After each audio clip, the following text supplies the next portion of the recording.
11월의 공기는 이상하게 사람의 마음을 흔듭니다. 곧 겨울이 올 것 같지만 아직 겨울이라고 하기에는 이른 계절. 낙엽은 절반만 떨어지고 나무의 가지가 어딘가 텅 빈 듯 서 있는 날들. 그 시기만 되면 어떤 사람들은 스스로도 이유를 모르는 울컥함을 느끼곤 합니다. 그리고 영자에게 11월은 그 어떤 계절보다 조용하고 그 어떤 계절보다 무겁고 그 어떤 계절보다 사랑했던 사람의 빈자리가 크게 느껴지는 달이었습니다. 남편 박진우가 세상을 떠난 지 7년째.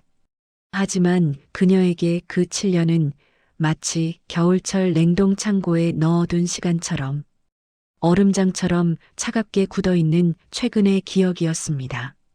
아침 햇빛이 커튼 사이로 스며드는 어느 날, 영자는 침대 가장자리에서 천천히 몸을 일으켰습니다.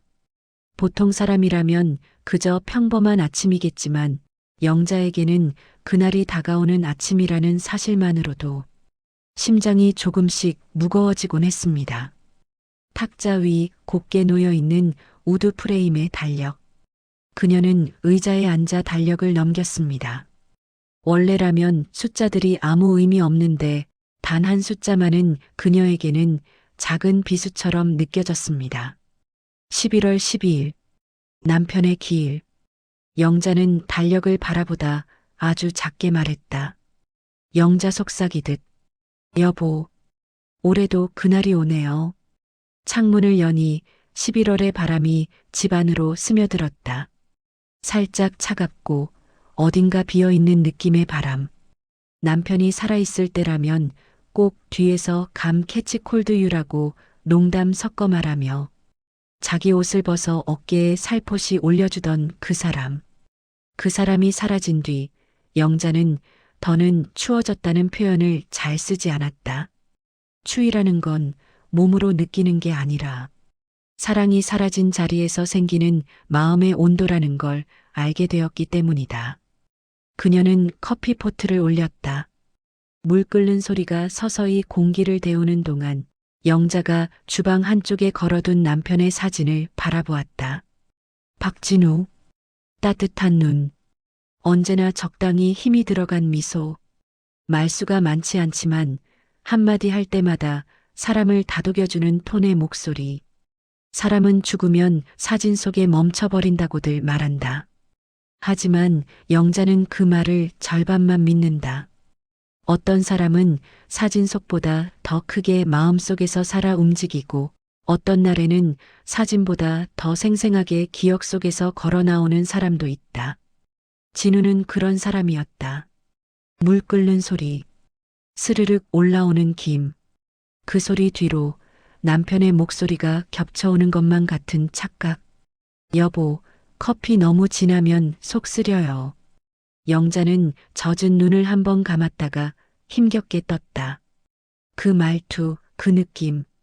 너무 정확하게 들린 기분이었다. 그렇게 하루가 시작되었다. 그녀의 하루에는 기일이 다가오는 냄새가 있었다. 집안은 여전히 조용했다. 하지만 남편의 기일이 다가오는 날 특유의 느낌이 공기 속에 확실히 존재했다. 그건 눈에 보이지 않는 어떤 기압 같은 것이었고 가슴을 아주 살짝 누르는 무게감 같은 것이었다. 아무 말도 하지 않아도 그냥 공기를 마셔도 몸으로 느껴지는 그 무게. 영자는 그것에 익숙했다. 하지만 올해는 이상하게도 조금 더 짙었다. 커피를 마시며 달력 옆에서 작은 메모장을 꺼냈다. 거기에는 남편 기일마다 준비해야 하는 것들이 적혀 있었다. 국화 한 다발, 진우가 좋아하던 호박떡, 작은 도자기 향로, 점심은 묘지 근처 국밥집에서, 그리고 남편에게 들려줄 말 적어가기. 그녀는 연필을 들어 마지막 항목에 천천히 글씨를 적었다. 여보 잘 지냈어요? 나는 조금 더 늙었어요. 그래도 아직 여기 있어요. 적다가 손이 멈췄다. 아직 여기 있다라는 표현은 영자가 지난 7년 동안 늘 써오던 말이었다. 하지만 오늘 그 문장이 이상하게 마음에 걸렸다.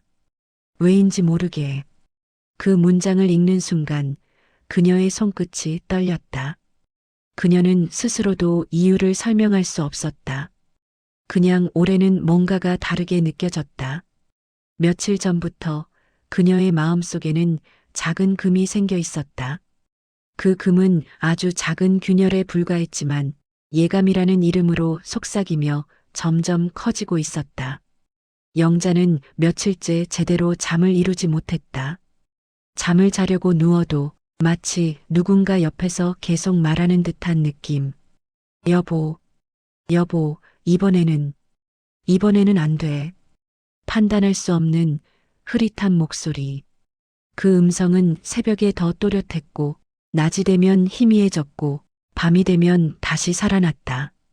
영자는 그 목소리가 남편의 목소리 같다는 생각을 차마 인정하기 싫어했다. 그러나 마음속에서는 이미 알고 있었다. 그 음성이 말하는 것이 무슨 말인지. 그리고 그날 새벽 11월 11일 남편의 기일 하루 전날 밤 영자는 깊은 잠에 빠져들었다. 잠이 오지 않던 며칠과 달리 그날은 이상하리만큼 단단하게 잠들었다. 그리고 밤과 새벽의 경계가 보이지 않는 어떤 시간에 그녀는 꿈속에서 그 사람을 보았다. 꿈은 어둡지 않았다. 하지만 밝지도 않았다. 마치 안개가 깔린 아침 숲처럼 흐릿한 빛 속에 있는 공간. 영자는 그곳에서 누군가가 다가오는 걸 느꼈다. 누군지는 말하지 않아도 알 수 있을 만큼 선명했다. 박진우. 그 사람의 걸음걸이. 그 사람의 기척. 함께 산 세월 동안 너무나 익숙해져 눈 감고도 느낄 수 있는 존재감. 그는 예전 그대로였다. 환하게 웃지도 않았고 슬퍼하지도 않았다. 다만 아주 미세한 긴장감이 얼굴에 깔려 있었다. 영자는 숨이 멎을 듯했다. 영자 꿈속. 진우 씨 맞죠? 진우 씨? 남편은 고개를 아주 천천히 끄덕였다. 그리고 박진우 꿈속 아주 조용하게 여보 내 말 잘 들어요. 영자의 심장이 쿵했다. 남편은 다시 말했다. 내일 절대 오지 말아요. 그 말은 꿈속이라는 걸 잊게 할 만큼 정확하고 또렷하고 가슴 깊숙이 꽂히는 목소리였다. 영자가 그에게 다가가려는 순간 그는 손을 뻗어 멈추라는 듯 손바닥을 내밀었다. 박진우, 여보, 이번에는 정말 오면 안 돼요. 영자는 눈물이 고였다. 영자, 왜요? 무슨 일이 있는 거예요? 왜 가지 말라고? 남편은 답하지 않았다. 대신 아주 미세하게 흔들리는 눈빛으로 단 한 문장만 더 남겼다. 여보의 인생이 위험해져요. 그 말을 끝으로 그의 모습은 안개처럼 흩어졌다. 영자는 그 자리에서 손을 뻗으며 외쳤지만 손끝에는 아무것도 닿지 않았다. 새벽 4시 17분. 영자는 식은땀에 젖어 눈을 떴다. 가슴은 미친 듯이 뛰었고 손은 떨렸고 방 안의 공기가 낯설 만큼 차가웠다. 달력에 표시된 남편의 기일 숫자, 그리고 꿈속에서 남편이 한 말. 여보 절대 오지 말아요. 영자는 두 손으로 얼굴을 감싸며 천천히 울음을 삼켰다. 그 말이 너무 선명했다. 꿈이라고 하기에는 너무 현실 같았다. 그리고 그녀는 마음속 깊은 곳에서 이해할 수 없는 말을 흘렸다. 영자, 여보 나 정말 가지 말아야 하는 거야? 새벽은 언제나 하루 중 가장 고요한 시간이다. 하지만 그 고요가 극도로 깊어지는 순간 어떤 사람에게는 두려움처럼 느껴지기도 한다. 영자는 베개를 꼭 쥔 채 숨을 고르며 침대에 앉아 있었다. 방 안은 익숙한 공간인데 이날만큼은 낯설게 느껴졌다. 그녀의 머릿속을 가득 채운 문장. 여보, 절대 오지 말아요. 그 말은 밤새도록 머릿속에서 울렸다. 새벽 공기 속에 잔잔하게 떠있는 듯 했고 귀에 맴돌다가 심장으로 내려앉는 듯 느껴졌다. 꿈이라는 것을 그녀도 잘 알고 있다. 하지만 이상했다. 꿈이라고 부르면 안 될 만큼 생생했다. 꿈을 꾼 직후 그녀는 진우의 향기를 맡은 것 같았다. 한여름에도 목덜미에 은근히 남아있던 그 사람만의 비누 냄새. 목욕을 하고 나와서 타월로 대충 말려놓은 머리에서 풍기던 은은한 향. 그 향이 정말 바람을 타고 귀에 닿은 듯 느껴졌다. 영자는 두 손을 모은 채 작은 숨을 내뱉었다. 영자 중얼, 왜 오지 말라고 한 걸까? 그는 기일이면 영자가 꼭 와주길 바라던 사람이었다. 생전에 말수가 적었어도 늘 함께 해주길 바라는 마음은 깊었던 사람. 그런 진우가 오지 말라고 했다. 거기다 여보의 인생이 위험해져요. 그 말까지 그녀는 그 문장을 수십 번 되뇌었다. 되뇌면 되뇌는 만큼 더 불길해지고 더 현실 같은 느낌이 커졌다. 11월 11일 아침, 영자는 평소보다 훨씬 늦게 일어났다. 잠을 거의 이루지 못한 탓에 눈은 부은 듯 무겁고 머리는 맑지 않았다. 그러나 몸을 천천히 움직이면서 가장 먼저 달력 쪽에 시선이 향했다. 11월 12일, 내일. 그녀는 잠시 달력을 바라보며 멍하니 서 있었다. 그 숫자 하나가 마치 커다란 돌처럼 느껴졌다. 몸을 돌려 주방으로 향한다. 평소처럼 커피를 내리려 했지만 손이 조금씩 떨려 컵을 떨어뜨릴 것 같았다. 그때 문득 남편의 말이 다시 떠올랐다.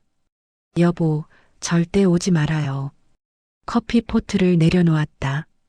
손가락 끝이 희미하게 떨렸다. 그녀는 스스로에게 묻기 시작했다. 정말 가지 말라는 뜻일까? 그냥 꿈일까? 아니면 어떤 징조일까? 이 나이에 어떤 예감을 믿는다는 게 조금 우스울 수도 있다. 그러나 7년 동안 매년 기일이 되면 그녀는 남편이 살아있을 때보다 더 선명하게 그를 느끼곤 했다. 마치 죽음과 삶의 경계가 그 날짜만큼은 느슨해지는 것처럼. 그래서일까? 이번 꿈이 더 현실 같고 더 강하게 남아있는 이유가 그녀의 마음을 무겁게 만든 건 꿈만이 아니었다. 며칠 전 아주 사소한 일이 하나 있었다. 묘지 근처에 사는 지인이 이번 주에 도로 공사를 준비 중이라 차 접근이 힘들 수 있다고 연락을 해왔다. 그때는 불편하겠구나 정도로만 생각했는데 이제 와서 다시 떠올려 보니 그 말도 묘하게 걸렸다. 또 있다.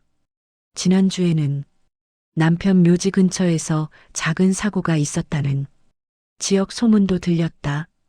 부서진 가로등, 미끄러져 떨어진 차량의 흔적, 안전요원들이 오갔다는 정보. 기일과 무관한 일이라고 생각했다. 하지만 꿈과 겹치니 모든 것이 의미를 가진 것처럼 느껴졌다. 전화가 울렸다.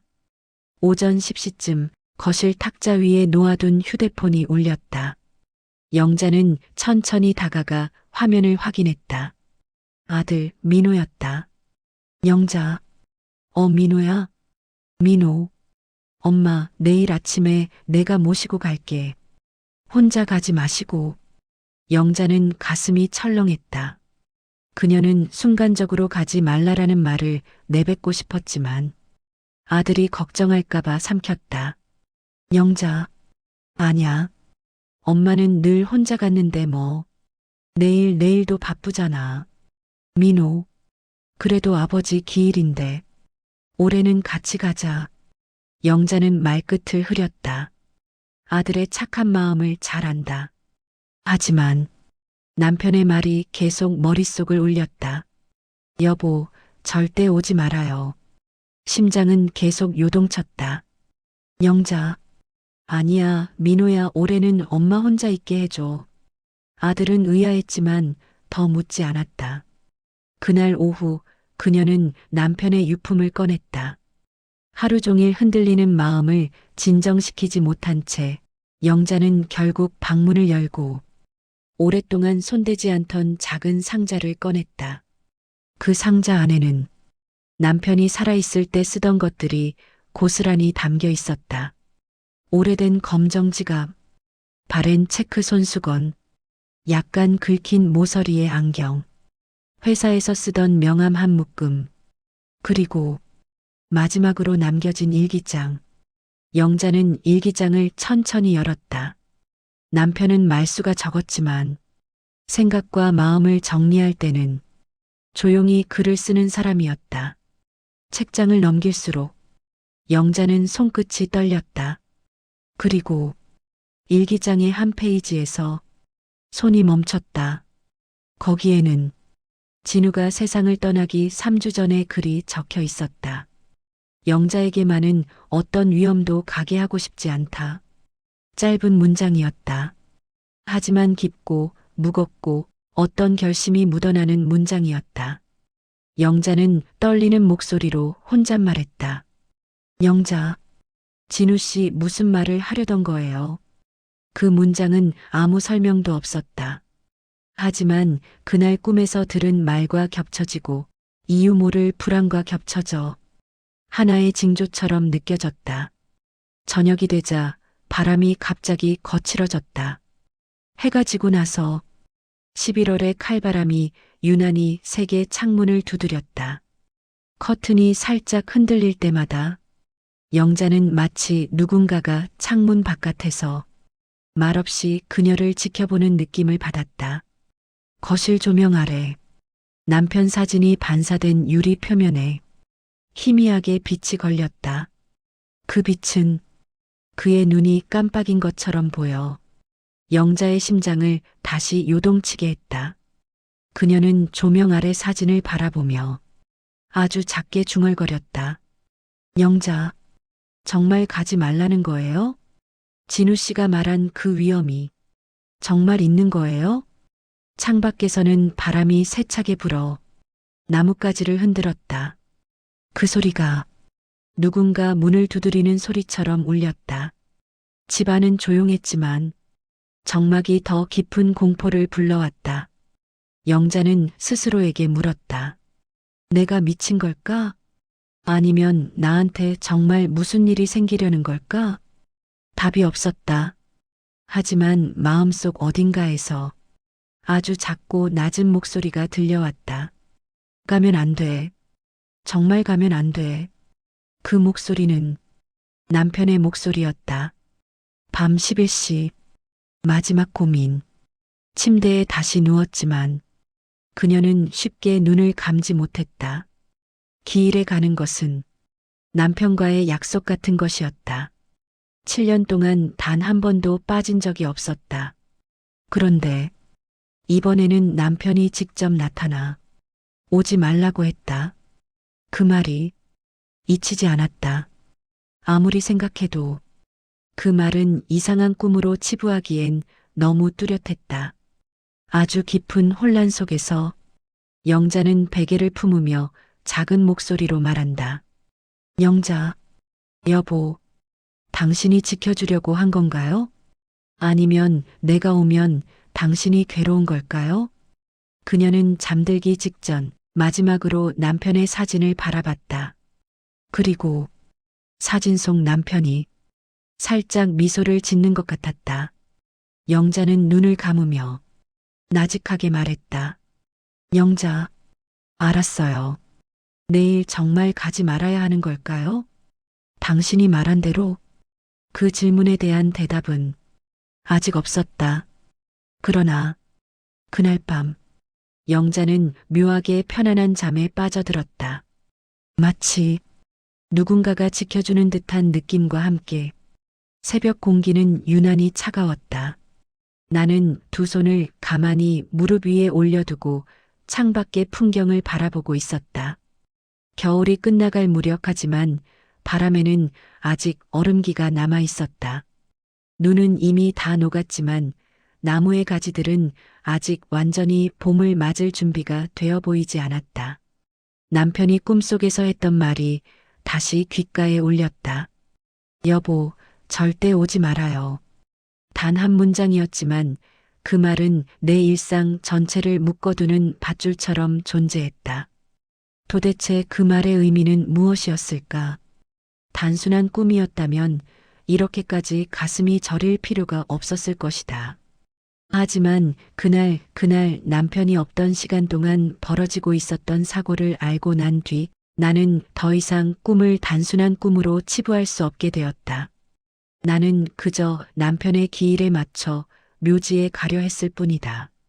매년 해오던 일 해마다 마음을 다잡고 찾아가던 그 길을 올해도 지나가려 했을 뿐인데 남편은 왜 오지 말라고 했을까? 그리고 그 말은 왜 그토록 절박하게 들렸을까? 그날 이후 나는 매일같이 남편을 떠올렸다. 남편의 생전 표정, 목소리, 웃음, 화낼 때의 모습, 그리고 마지막 순간까지 내가 미처 몰랐던 그의 마음. 남편이 떠난 후 나는 그를 슬픔으로 기억했지만 그날 꿈에서의 그는 놀라울 만큼 생생하고 따뜻했다. 어쩌면 그 생생함 때문에 나는 점점 더 깊은 의문 속으로 들어가고 있었다. 그가 말한 오지 말라는 것은 단순히 묘지에 가지 말라는 뜻이 아니라 무언가 큰 위험으로부터 나를 지키기 위한 경고였을까? 나는 스스로에게 수차례 물었다. 그러나 답은 쉬이 오지 않았다. 그리고 시간이 흐를수록 나는 조금씩 남편의 꿈속 메시지를 이해하기 시작했다. 그 이해는 단순한 논리나 사고로 이루어진 것이 아니었다. 감각이었고, 감정이었고, 남편과의 오랜 세월 동안 쌓인 신뢰가 말했다. 남편은 나를 살리려고 했구나. 이제 그 사실만큼은 부정할 수 없었다. 어느 날 집 근처 약수터를 다녀오는 길이었다. 동네에서 오래 지켜본 이웃 중 한 사람이 조용히 내게 말을 걸었다. 그날 아주머니, 혹시 그 도로에 가보셨어요? 나는 멈춰서서 그를 바라보았다. 어떤 도로 말씀이신가요? 남편분 묘지로 가는 길에 큰 사고 났던 그곳 말입니다. 그날 뉴스에도 나오고 난리도 아니었는데 아주머니는 모르셨을 것 같아서 나는 이미 알고 있었다. 아주 자세히. 꿈에서 깨어난 그날 아침 묘지에 가려던 그 시간. 바로 그 도로에서 대형 화물 트럭이 미끄러져 내려와 수십 미터를 쓸고 지나갔다는 뉴스를 보았다.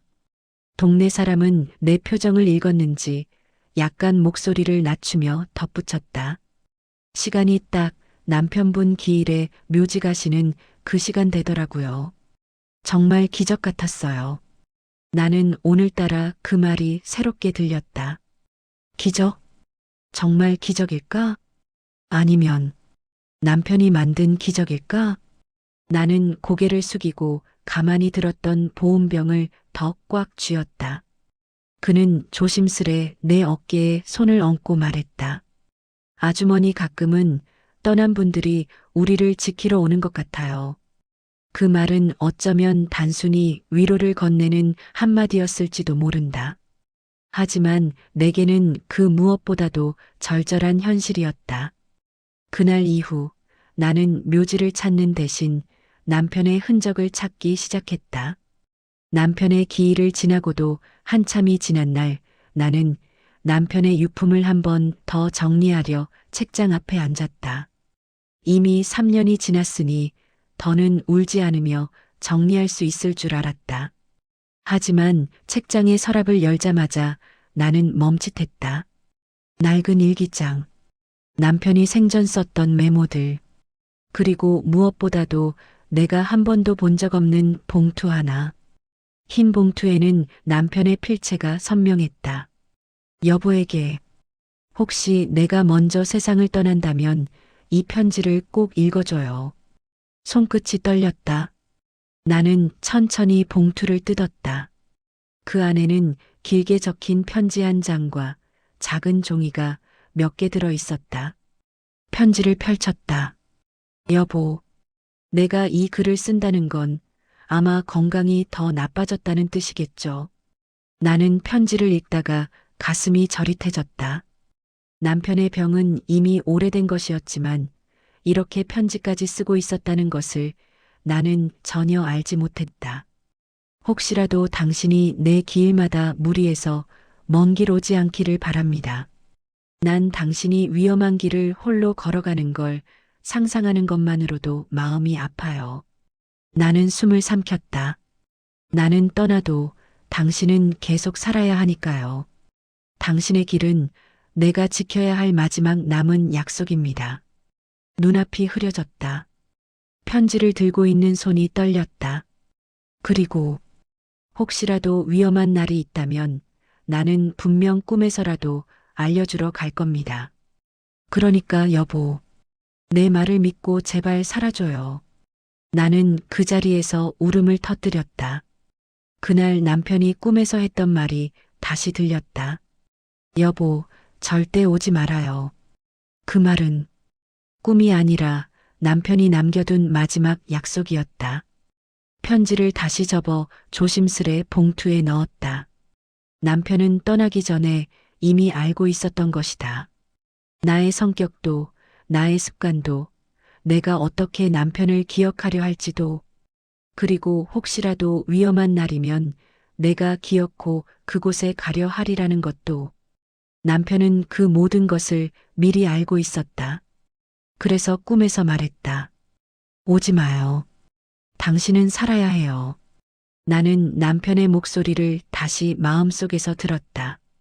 그 말은 단순한 부재의 목소리가 아니었다. 죽은 사람이 전하는 마지막 사랑이었다. 나는 그날 이후 매년 남편의 기일에 묘지 대신 작은 꽃다발을 들고 집 앞 공원으로 갔다. 남편과 함께 걸었던 산책로의 벤치에 앉아 조용히 인사했다. 여보, 나왔어요. 당신 말대로 나 살아있어요. 그러면 어느 순간 바람이 스쳤다. 나는 그 바람이 남편의 대답이라고 믿기로 했다. 시간은 흘렀고 나는 여전히 살아있다. 남편이 지켜준 그 하루 때문에 나는 지금 이 자리에 있다. 남편의 기일에 묘지로 가려다가 죽을 뻔했던 그날. 그리고 그날 밤 찾아온 남편의 꿈. 남편이 마지막 순간까지도 내가 이 세상을 걸어가길 바랐다는 사실을